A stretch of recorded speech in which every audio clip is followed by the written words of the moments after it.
Welcome to Kakoli's ঘরোয়া রান্নাঘর। তো বন্ধুরা, আজকে আমি তোমাদের সঙ্গে শেয়ার করব ওটসের প্যানকেক। তার জন্য আমি এখানে ওটসটা ভালো করে ভিজিয়ে নিয়েছি। এবার এর মধ্যে দিয়ে দেবো আমি সামান্য লবণ, দিয়ে দেবো ডিম, দিয়ে দেবো ম্যাগি মশলা করে প্রথমে এটাকে আমি মিশিয়ে নেব।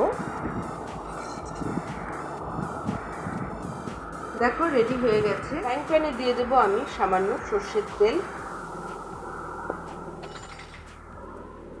সকালের চটজলদি টিফিনের জন্য এটা তোমরা বানিয়ে ফেলতে পারো, খুবই হেলদি। একটু দেখার সৌন্দর্যের জন্য ওপর দিয়ে দেবো আমি একটু সামান্য কাশ্মীরি লঙ্কা গুঁড়ো, আর দিয়ে দেবো আমি গোলমরিচ। তোমরা চাইলে কাঁচা লঙ্কাও ব্যবহার করতে পারো, কিন্তু আমি গোলমরিচটা ব্যবহার করলাম।